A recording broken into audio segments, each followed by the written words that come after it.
Oke, kembali lagi ke kelas Talamedik ya. Kenalin, aku Yudhistira. Kali ini kita akan melanjutin kelas yang kemarin tentang masih sama di topik besar yang sama, organ genitalia wanita. Kalau kita kemarin membahas tentang anatomi dan histologi, sekarang kita akan membahas dari aspek fisiologi dan biokimianya. Oke, di sini ada beberapa subbab yang akan kita bahas di sini, mulai dari oogenesis, kemudian aksis apa namanya hipotalamik, pituitari dan gonadal, kemudian ada ovulasi, sintesis daripada hormon-hormon yang ada di genitalia wanita, kemudian siklus menstruasi, fertilisasi ovum, dan yang terakhir ditutup dengan formasi atau pembentukan dan sekresi hormon oleh plasenta.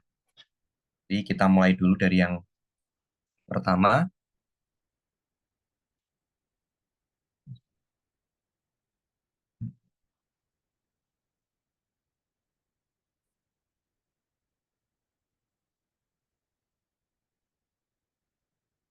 Nah, oke.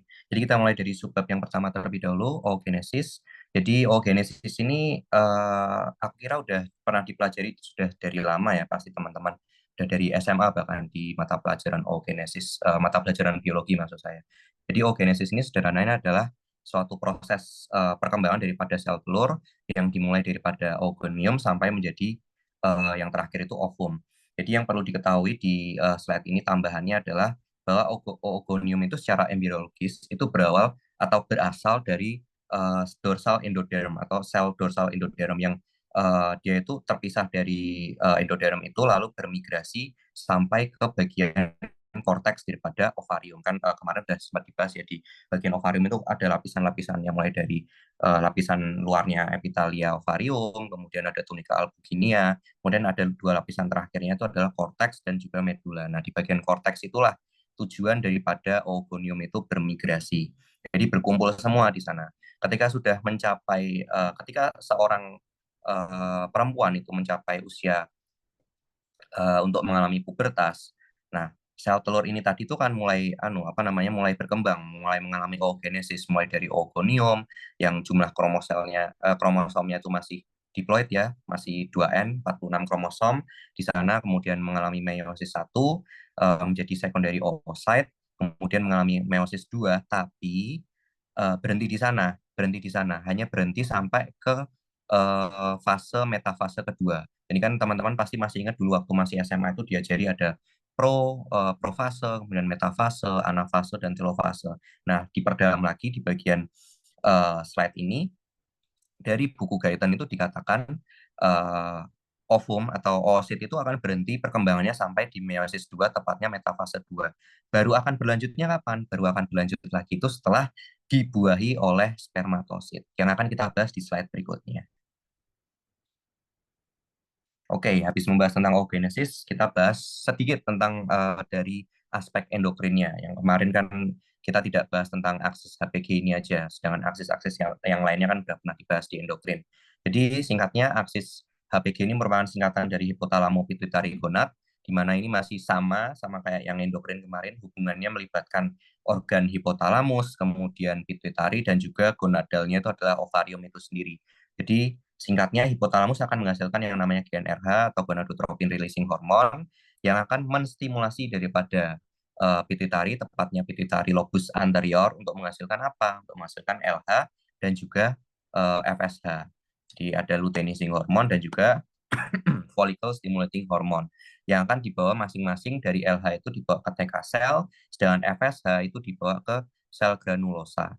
Jadi dari TK itu akan menghasilkan progestin dan androgen, sedangkan untuk FSH, maksud saya untuk sel granulosa akan menghasilkan yang namanya estrogen. Kenapa estrogen itu hanya dihasilkan di sel apa namanya di sel granulosa? Nanti akan dibahas di slide berikutnya. Ada alasannya. Oke, ini aku bersihkan dulu. Jadi ini adalah gambaran besarnya ya, teman-teman. Mengulang lagi dari oogenesis tadi, bisa di-highlight bagian ini saja. Jadi pertumbuhan apa namanya pertumbuhan daripada oocyte itu dia akan berhenti di metafase 2 pada meiosis kedua. Jadi bisa dibilang meiosis 2 itu tidak akan sempurna. Meiosis 2 itu tidak akan sempurna apabila tidak difertilisasi, apabila tidak ada ovum. Jadi yang dulu teman-teman pelajari di biologi SMA kan ya meiosis dari apa namanya oogonium menjadi primary oocyte, mengalami meiosis satu menjadi secondary oocyte, kemudian mengalami meiosis 2 menjadi ovum, kemudian akan dibuai oleh sperma dan lain-lain. Nah, di kedokteran ini akan lebih diperdalam lagi bahwa meiosis 2 itu tidak akan sempurna apabila tidak ada spermatosit. Jadi dia akan berhenti di metafase 2 ini. Setelah apa namanya mengalami ovulasi, jadi yang diovulasikan ke apa namanya diovulasikan ke tuba Fallopi itu sebenarnya bisa dibilang oosit yang belum sempurna karena masih terhenti di metafase 2. Barulah setelah difertilisasi oleh sperma ini tadi bisa lanjut dari metafase 2, lanjut kemana? Lanjut ke anafase 2 dan telofase 2. Ya, anafase dan telofase.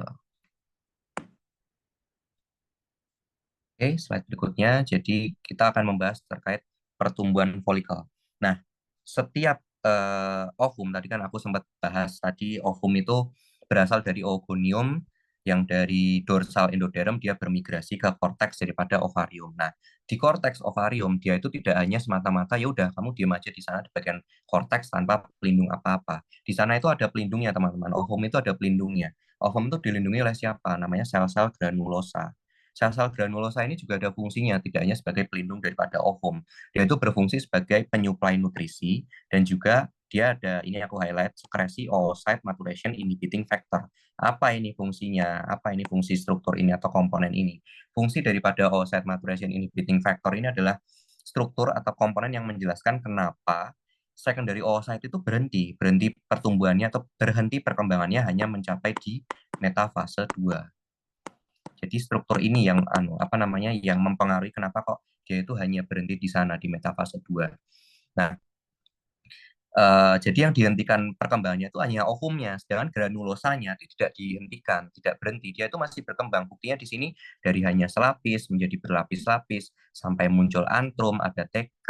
Nah, kenapa kok bisa muncul antrum dan TK? Granulosa itu dia perkembangannya di apa namanya distimulasi oleh satu hormon lagi. Jangan lupakan hormon FSH. Jadi semua apa namanya semua perkembangan daripada folikel yang bertanggung jawab itu adalah si FSH.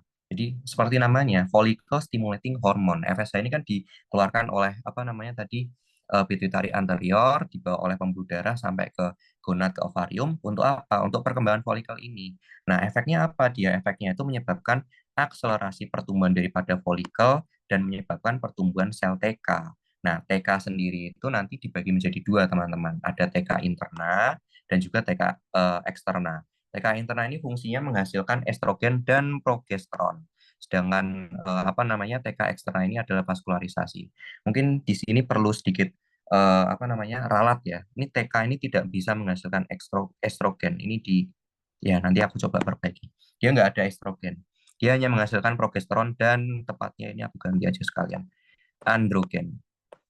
Beda ya androgen sama estrogen. Androgen itu contohnya DHEA dan alfa DHEA, alfa hidroksi DHEA. Apa itu DHEA? Itu panjang, nanti ada di slide berikutnya. Dia kepanjangannya itu dehidroepiandrosteron. Nah, kita lanjutkan lagi perkembangan daripada sel granulosa tadi, karena kan ovumnya itu terhenti di metafase 2, jadi nggak kita bahas ke sel-sel yang melingkupi daripada ovumnya itu. Jadi sel granulosa itu berikutnya kan menghasilkan cairan folikuler yang kaya akan estrogen. Nah, estrogen ini fungsinya itu juga ada, fungsinya itu dibahas di bagian poin yang kedua ini.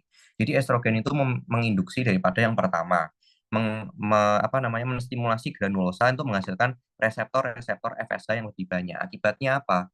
Kalau reseptor FSH lebih banyak, berarti efek yang disebabkan oleh FSH yang dihasilkan di pituitari anterior itu juga lebih gede. Jadi folikel-folikel yang ada di dalam ovarium itu apa perkembangannya itu makin pesat, perkembangannya makin bagus. Karena apa? Karena ada banyak FSH dan juga didukung reseptornya itu makin banyak. Jadi persinyalan persinyalan dari FSH-nya itu semakin bagus gitulah intinya. Nah, FSH bersama dengan estrogen itu akan menginduksi sel granulosa untuk menghasilkan yang namanya reseptor LH. Jadi udah datang si FSH, sekarang LH juga mau datang. LH datang tuh juga disiapin rumahnya sama mereka berdua ini, FSH sama estrogen. Rumahnya sih ya reseptor LH itu tadi. Karena reseptor LH itu sudah banyak, maka sama seperti FSH sebelumnya, dampak atau persinyalan efek kerja daripada LH itu juga semakin meningkat di apa namanya folikel itu sendiri. Dampaknya apa? Menginduksi pertumbuhan daripada sel-sel folikel, maksudnya sel-sel TK folikuler itu. Nah, ini ada hal penting yang juga harus dijelasin, konsepnya harus ngerti banget. Jadi pasti teman-teman pernah terpikir atau muncul pertanyaan ketika membaca tentang perkembangan folikel di dalam ovarium. Kenapa hanya ada satu atau beberapa folikel saja yang berkembang lalu mengalami ovulasi, sedangkan kan kita tahu di apa namanya di ovarium itu ada banyak. Jadi menurut buku Guyton itu ketika seorang perempuan lahir dia itu sebenarnya membawa ada lebih dari 1 juta oogonium. Tapi kenapa setiap kali menstruasi itu hanya keluar satu, keluar dua, ya kan? Nanti dari bulan ini nanti keluar satu dari apa namanya ovarium yang kanan, nanti bulan berikutnya keluar satu dari ovarium yang kiri, atau mungkin terkadang bisa aja keluar dua-duanya yang menyebabkan kelahiran bayi kembar. Nah, ada penjelasannya teman-teman. Jadi penjelasannya itu karena sel granulosa, tadi yang aku bahas sel granulosa yang menghasilkan estrogen, itu kan apa namanya semakin banyak estrogen yang dihasilkan oleh sel granulosa itu akan menyebabkan feedback negatif. Jadi kita kembali dulu ke bagian aksis HPG tadi biar nggak pusing, biar agak ya lebih ngerti aja lah. Jadi kan ini granulosa itu menghasilkan estrogen. Nah, estrogen semakin banyak kandungannya atau konsentrasinya di dalam pembuluh darah, dia akan menyebabkan feedback negatif, feedback negatif pada hipotalamus dan juga pituitari. Sehingga apa? Sehingga hipotalamus juga berkurang pengeluaran GnRH-nya, pituitari juga berkurang untuk pengeluaran LH-nya. Nah, dampaknya itu ada di bagian ini tadi. Kita balik ke slide tadi. Nah, karena apa namanya kita tahu juga pituitari itu menghasilkan yang namanya FSH, ya kan? Sedangkan estrogen itu memberikan efek namanya negatif feedback, maka apa namanya stimulasi dari FSH ini menurun karena produksi FSH oleh pituitari itu juga menurun. Nah, kita tahu FSH ini sebenarnya kan bertanggung jawab untuk maturasi daripada folikel-folikel yang ada di ovarium. Karena dia di stop produksinya, makanya folikel-folikel yang lain itu mengalami berhenti perkembangannya. Jadi kayak bisa dibilang gugur lah bahasa awamnya itu tidak berkembang lagi. Lah, kenapa ada satu atau beberapa folikel yang masih lanjut berkembang? Sebenarnya hal ini sendiri di buku Guyton pun dijelaskan masih sulit untuk dijelaskan. Tapi di sana ada penjelasan singkatnya bahwa intinya pada satu folikel yang terpilih untuk terus berkembang sampai mengalami ovulasi, ada yang namanya feedback positif dari intrinsik daripada sel itu sendiri. Jadi kayak yang mensinyali folikel tersebut untuk berkembang tuh ya folikel itu sendiri gitu. Jadi masih ada kayak bahasa gampangnya kayak masih ada cadangan FSH gitu di sana. Jadi FSH-nya masih dari intrinsik itu masih memberikan sinyal untuk folikelnya tetap berkembang, berkembang, berkembang sampai terjadinya ovulasi. Sedangkan folikel-folikel lainnya yang ada di sekitar yang ada banyak itu yang sampai ratusan ribuan itu tidak mengalami perkembangan karena intrinsiknya itu tidak aktif. Sedangkan dari FSH ekstrinsiknya yang supply dari pituitari itu juga berhenti. Makanya mereka folikel-folikel yang lain itu gugur, tidak lanjut untuk berkembang. Ya, seperti itu. Nah, folikel yang terpilih akan mengalami ovulasi, kemudian setelah ovulasi, ovum juga tidak akan dilepaskan begitu saja. Di luar atau luar ovarium, yakni tepatnya di kavum peritoneal, jadi kan keluar kan dari ovarium kan ke kavum abdomen ya, atau kavum peritoneal si ovumnya atau sel telur ini. Dia itu masih ditemani sama namanya sel-sel granulosa. Nah, sel-sel granulosa inilah yang sebutannya itu sebagai corona radiata. Seperti itu. Oke, kita lanjut dulu ke slide berikutnya tentang kita sekarang membahas tentang pentingnya peningkatan LH. LH itu sangat penting untuk terjadinya ovulasi. Jadi meskipun FSH-nya bagus, meskipun perkembangan daripada folikelnya itu bagus, tapi kalau nggak ada LH, nggak bisa itu keluar, nggak bisa itu si sel telurnya itu keluar dari ovarium dan sampai ke tuba falopi mengalami pembuahan terjadilah janin dan lain-lain nggak bakal terjadi kalau nggak ada LH. Apa alasannya? Ini alasannya. Alasannya di sini. LH itu meningkatkan produksi progesteron yang dimana progesteron ini seperti yang sudah kita bahas tadi progesteron itu bisa dihasilkan oleh TK maupun granulosa dua-duanya itu bisa bisa menghasilkan progesteron. Nah, apa efeknya progesteron? Bisa teman-teman lihat pada diagram di samping kanan ini. Jadi, progesteron itu menyebabkan dua peristiwa itu terjadi secara bersamaan. Yang pertama peristiwa apa? Yang pertama itu TK eksterna itu menghasilkan lisozim. Lisozim itu adalah satu enzim yang dihasilkan oleh organel yang namanya lisosom. Ya, ini juga aku yakin teman-teman udah belajar waktu SMA. Jadi organel-organel ada area halus, ribosom, ada satu lagi yang penting ya ini lisosom. Intinya adalah hormon apa namanya organel yang bertanggung jawab terhadap pencernaan. Enzimnya apa? Namanya lisosim. Nah, lisosim ini efeknya apa pada apa namanya pada ovum, pada folikel tepatnya. Dia itu efeknya menyebabkan follicular swelling, menyebabkan pembengkakan dan juga degenerasi stigma. Stigma ini aku nggak ada gambarannya, jadi nggak ada gambar ilustrasinya, sayang banget. Tapi intinya stigma ini adalah kayak dia itu gambarannya kayak batang gitu, batang-batang yang mempertahankan ovum dengan sel-sel TK dan juga granulosa yang ada di sekitarnya. Nah, karena apa namanya folikelnya ini membengkak dan juga degenerasi stigma, fiksasi daripada folikel di dalam ovarium itu menjadi melemah. Jadi kayak gampang-gampang mau keluar dan juga gampang mau pecah gitu kan. Ini bengkak dan ini stigmanya juga jadi melemah. Jadi weaken follicle wall karena mengalami pembengkakan tadi ya kan follicle swelling dan juga ditambahi dengan degenerasi stigma. Itu peristiwa yang pertama. Peristiwa yang kedua apa? Terjadi neovaskularisasi dan juga sekresi prostaglandin di bagian sini, di bagian seksi 2. Ini bagian sesi pertama. Peristiwa pertama ini peristiwa yang kedua. Nah, di apa namanya di dalam kejadian atau peristiwa neovaskularisasi ini terjadilah yang namanya follicular hyperemia dan juga prostaglandin secretion. Intinya apa? Prostaglandin perlu teman-teman ketahui adalah suatu komponen yang termasuk dalam golongan vasodilator. Vasodilator. Jadi dia itu mengembangkan atau memperlebar lumen pembuluh darah serta ditambahi dengan efek dari neovaskularisasi tadi pembuluh darahnya makin banyak karena pembuluh darahnya melebar lumennya. Jadi kayak ini ya ini barat lumen pembuluh darah semakin melebar. Ini di sini ada RBC ada eritrosit dan ya sel-sel darah lainnya karena dia semakin melebar. Kemungkinan untuk apa yang ada di dalam pembuluh darah ini untuk keluar atau mengalami ekstravasasi itu semakin tinggi. Kita menyebutnya apa? Permeabilitas. Jadi kemampuan zat atau struktur atau komponen-komponen yang ada di dalam suatu struktur itu untuk keluar dari struktur tersebut itu ya ini permeabilitas. Jadi permeabilitasnya meningkat. Permeabilitasnya meningkat akibatnya apa? Banyak plasma dari pembuluh darah ini keluar. Dia berkumpul di dalam ovum tadi itu, di dalam folikel tadi itu. Akibatnya apa? Ya semakin bengkak. Semakin bengkak. Udah tadi apa namanya? Dindingnya itu dirusak sama lisozim, dicerna sama lisozim menjadi lemah ya kan? Ditambah dengan penambahan cairan dari pembuluh darah makin bengkak. Ditambah lagi fiksasinya oleh stigma juga dirusak, mengalami degenerasi stigma. Akibatnya apa? Terjadilah ruptur folikel. Ruptur folikel terjadilah lepasnya ovum ke kavum peritoneal yang kita sebut dengan ovulasi.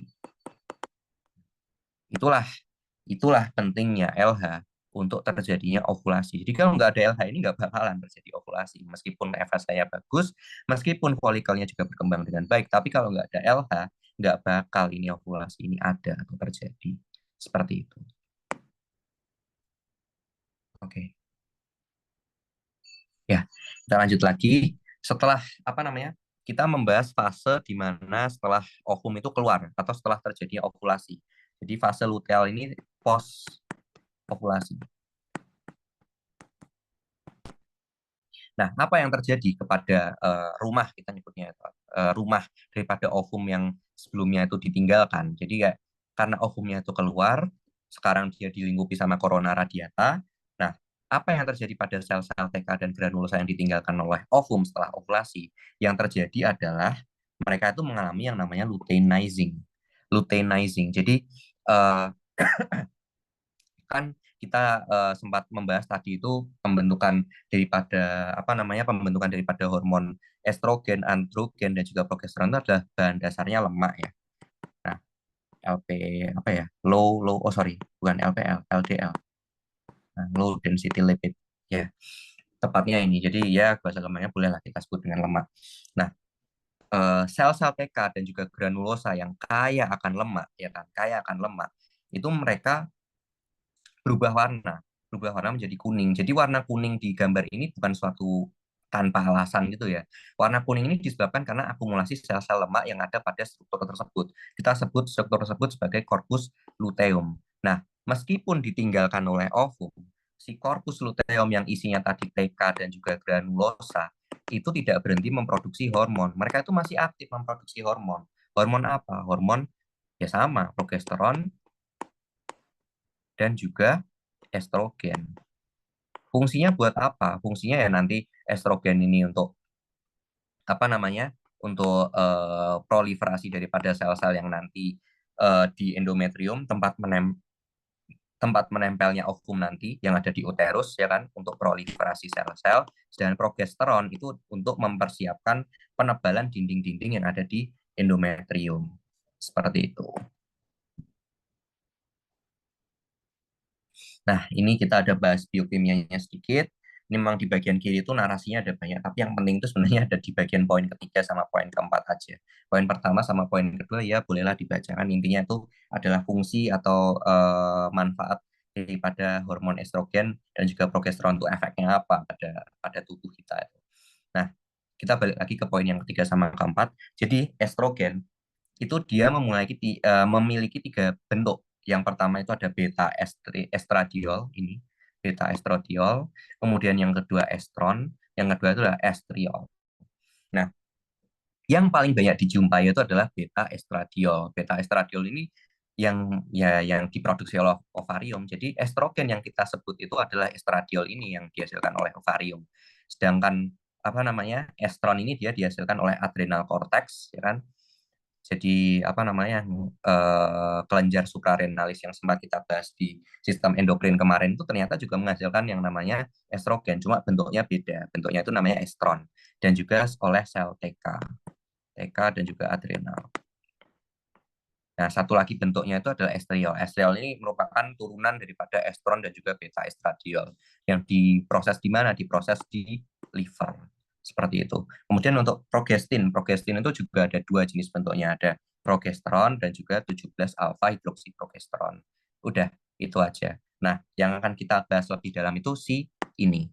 Kenapa kok ada aromatase? Apa itu aromatase? Nah, ini nanti yang akan menjelaskan kenapa sel granulosa itu bisa menghasilkan estrogen, sedangkan sel TK itu tidak bisa. Oke, kita lanjutkan dulu ke slide berikutnya. Nah, di sini kita akan membahas terkait kenapa sel granulosa itu sel yang hanya bisa menghasilkan, oh bukan sel yang hanya bisa, sel yang bisa menghasilkan estrogen, sedangkan temannya si TK ini nggak bisa. Karena tadi jawabannya, kita langsung aja ke jawabannya, aromatase. Jadi aromatase adalah enzim yang membantu konversi daripada androgen menjadi estrogen. Nah, si TK ini nggak punya, yang punya itu cuma aromatase. Dan aromatase ini pun kerjanya itu diinduksi oleh PSH.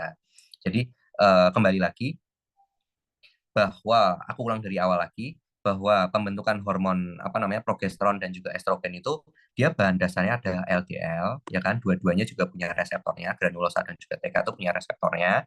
Jadi dari kolesterol, contohnya kan lipid ini kan kolesterol, kolesterol ini lemak ini dia itu akan diubah menjadi pregnenolon, diubah menjadi progesteron, ya kan udah dapat kita progesteron, lalu di TK akan diubah menjadi androgen dan dioperkan lagi ke granulosa untuk diubah menjadi estrogen. Makanya kenapa tadi di infogram yang awal, di diagram yang awal slide itu yang menghasilkan estrogen itu cuma granulosa ya karena ini dia itu yang punya aromatase, sedangkan TK itu nggak punya. Jadi yang bisa bikin estrogen itu siapa? Granulosa jawabannya. Oke, sudah membahas tentang sintesis daripada hormon, kemudian variasi bentuk struktur kimiawi daripada hormon-hormon. Sekarang kita akan membahas tentang siklus menstruasi. Jadi siklus menstruasi itu sederhananya ada tiga fase. Yang pertama itu fase proliferasi, yang kedua itu fase sekretori, tiga itu fase desquamasi. Jadi simpelnya sederhananya itu gini. Pada fase proliferasi, setelah endometrium itu mengalami peluruhan di mana-mana, kan epitelnya itu banyak yang rusak ya.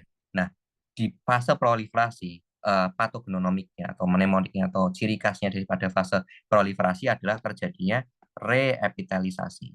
Jadi teman-teman perlu mengingat ini sangat penting. Jadi reepitelisasi, yakni pembentukan epitel-epitel kembali di lapisan endometrium yang terjadi dalam 4 sampai 7 hari pasca menstruasi atau pasca fase desquamasi. Nah, setelah sudah ada epitelnya, kita masuklah ke fase kedua, fase sekretorial. Tepatnya di atas 2 minggu kira-kira, di atas 14 hari di mana korpus luteum tadi yang udah ditinggalkan oleh ovum, kan kita udah bahas ya tadi ya, setelah ditinggal oleh ovum, nanti TK sama si granulosa itu berubah menjadi korpus luteum.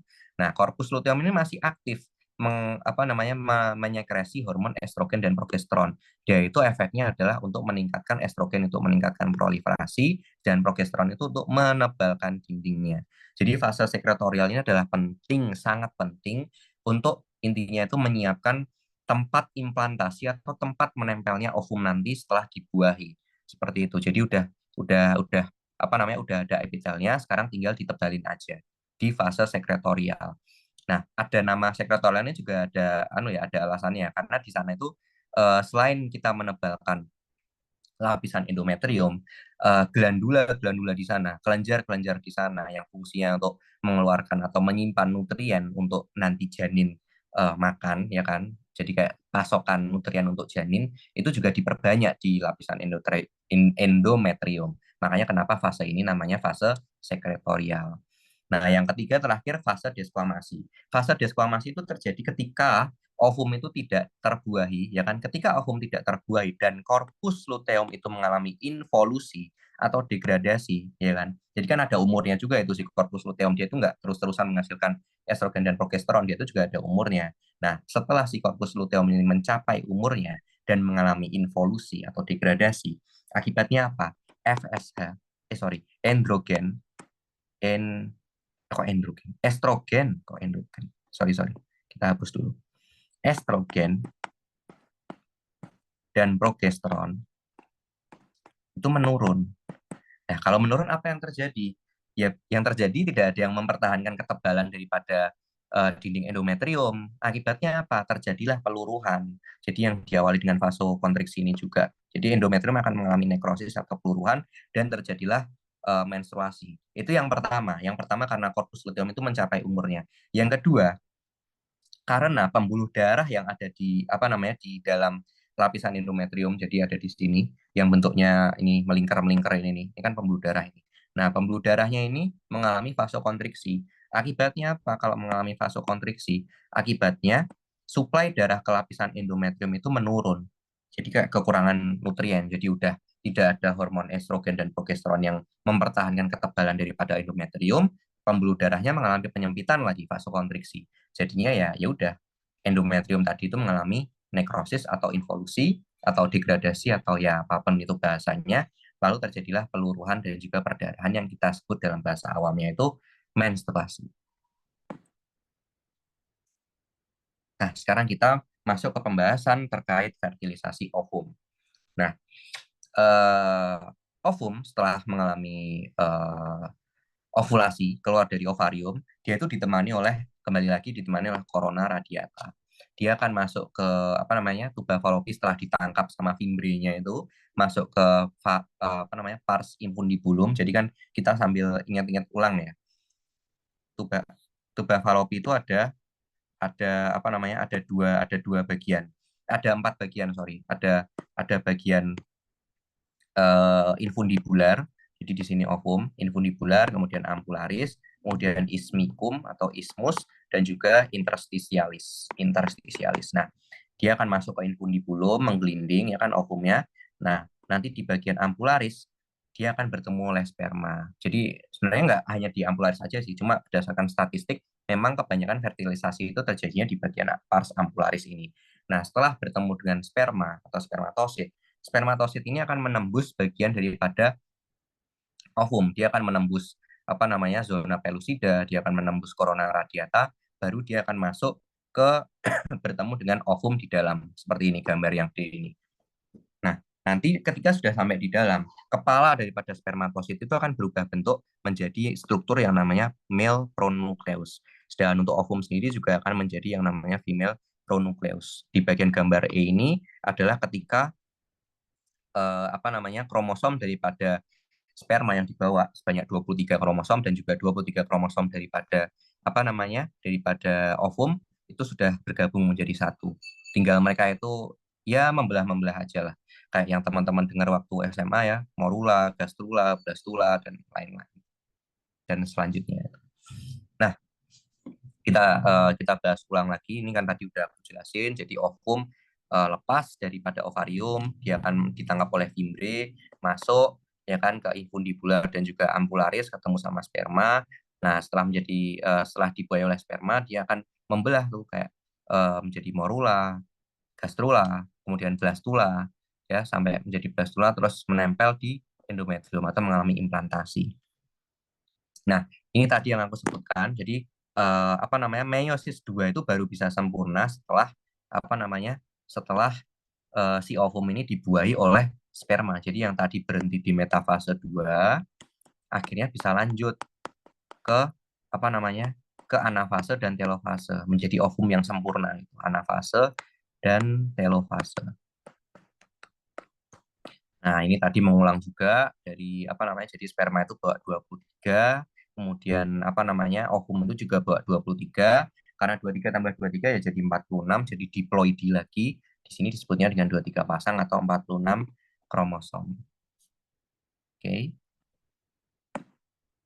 Nah, sekarang kita membahas tentang formasi plasenta. Tadi kan kita udah membahas bagaimana ovum itu lepas daripada ovarium, kemudian bertemu dengan sperma, difertilisasi, ya kan, terus menempel di endometrium. Nah, penting juga kita untuk membahas terkait apa struktur yang menyediakan nutrisi untuk janin tersebut untuk berkembang. Ya ini tadi, si plasenta. Jadi plasenta ini sangat penting untuk suplai nutrisi ke janin. Nah, plasenta ini bagaimana awal pembentukannya? Awal pembentukannya adalah berawal daripada ini, satu struktur ini, chorda trophoblast. Jadi chorda trophoblast itu berkembang dari ovum, dia itu berkembang, dia menyebabkan pembentukan daripada fili-fili fetal. Mana yang disebut dengan fili-fili fetal? Fili-fili fetal itu yang ini. Aduh, kok gambarnya, sorry. Kayaknya warna merah kurang cocok. Aku ganti dulu warna yang lain. Ada nggak? Kuning? Kuning kelihatan nggak? Aduh, terlalu samar. Hmm, dan kuning deh. Kayak hitam, ya hitam lumayan. Ya ini, aku lingkarin agak gede. Nah ini, fili ini adalah filus. Filus ini artinya adalah suatu tonjolan. Ini ada fili, ini juga ada fili. Nah, fili-fili tadi itu akan dikelilingi sama yang namanya maternal sinus. Jadi maternal sinus itu adalah tempat berkumpulnya darah-darah dari arteri uterina, tepatnya arteri uterinanya ibu.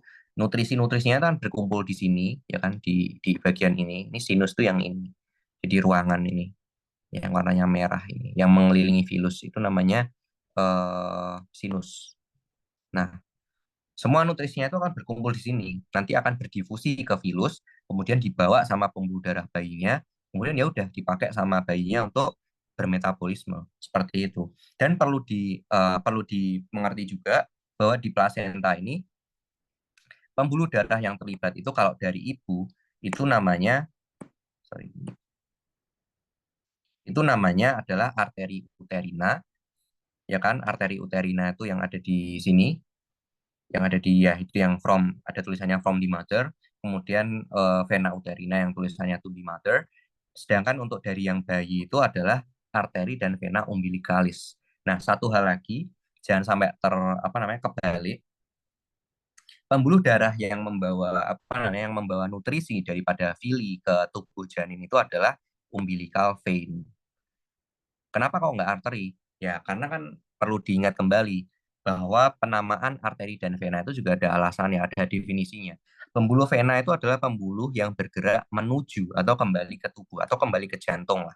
Sedangkan untuk arteri itu menjauhi jantung, jadi bergerak menjauhi jantung. Sedangkan vein itu membawa kembali. Jadi kayak nutrisinya diambil sama vena, kan tujuannya kan memang dibawa kembali ke jantung untuk disebarkan di tubuh janin. Nah, setelah dipakai di tubuh janin, sisa-sisa metabolisme itu barulah dibawa oleh arteri, menjauhi daripada jantung, dibawa ke fili lagi, ditukar di sinus maternalnya, kemudian diolah oleh vena uterina daripada ibu. Jadi bayi itu cuma pakai makanannya aja. Sampah-sampahnya ya udah dikembalikan ke ibunya. Intinya gitulah sederhananya. Difusi gas oksigen. Jadi tidak hanya nutrisi aja yang mengalami difusi, tapi juga gas oksigen. Jadi bayi itu kan karena dia di dalam di dalam janin, di dalam uterus. Kok di dalam janin, di dalam uterus, di dalam rahim. Di dalam rahim kan isinya cuma cairan itu. Bagaimana dia bisa bernapas, bagaimana dia bisa memenuhi kebutuhan oksigennya untuk bermetabolisme. Kan oksigen ini kan diperlukan untuk metabolisme seluler ya. Dia itu dapat dari mana? Dia itu dapat dari ibunya. Dapat dari ibunya kan kita juga tahu bahwa arteri itu kan pembuluh darah yang kaya akan oksigen. Nah, bagaimana cara bayi tersebut mendapatkan oksigen? Sebenarnya tidak jauh berbeda. Tidak jauh berbeda prinsip pertukaran gasnya itu dengan prinsip pertukaran gas yang ada di alveolus. Jadi ya intinya itu hanya menggunakan perbedaan gradien tekanan aja.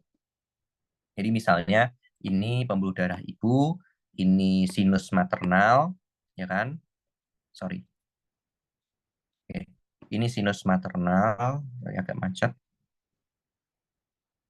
Ini sinus maternal, ini pembuluh darah ibu, ini pembuluh darah bayi.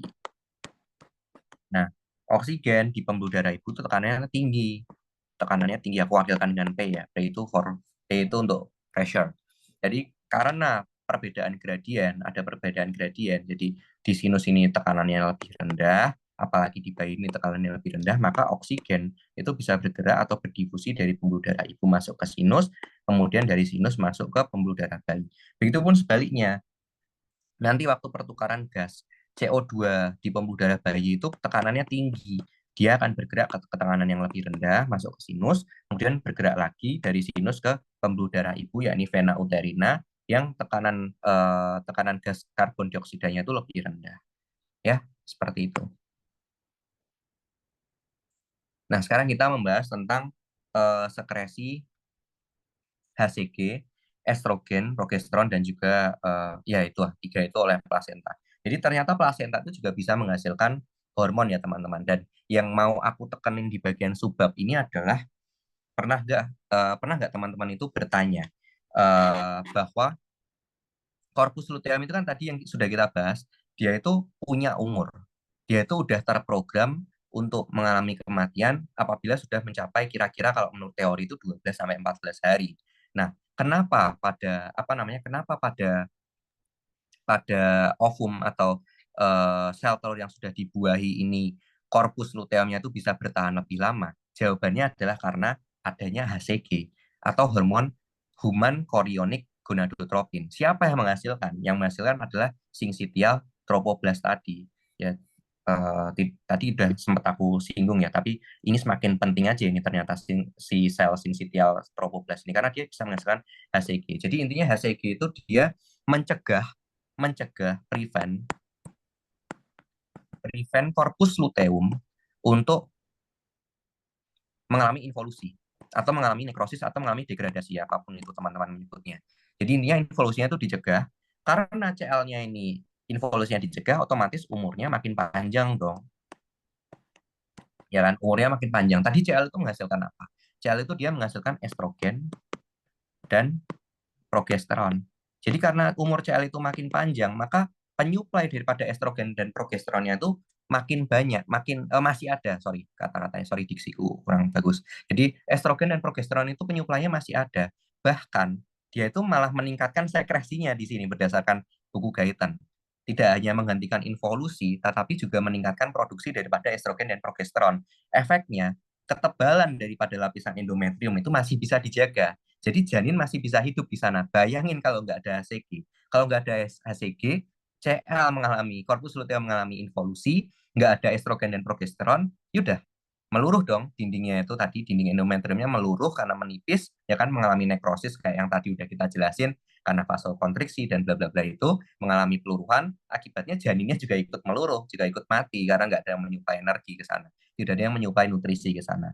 Jadi HCG ini sangat penting. Siapa yang menghasilkan? Sincitial trophoblast. Apa yang dia lakukan? Yang dia lakukan adalah mencegah korpus luteum mengalami involusi, sehingga estrogen dan progesteron masih dapat dipertahankan keberadaannya. Oke, kita lanjut ke slide berikutnya dulu. Ini juga penting. Di slide berikutnya itu dibahas bahwa uh, estrogen dan progesteron itu tidak hanya bisa dihasilkan oleh ovarium atau tepatnya tadi TK apa namanya TK granulosa dan juga tadi yang baru saja kita bahas corpus luteum yang dipertahankan oleh HCG tadi. Ternyata plasenta itu juga bisa menghasilkan hormon karena di plasenta kembali lagi plasenta itu berasal dari apa? Berasal dari korda tropoblas. Berarti di sana itu juga ada sel-sel tropoblas teman-teman.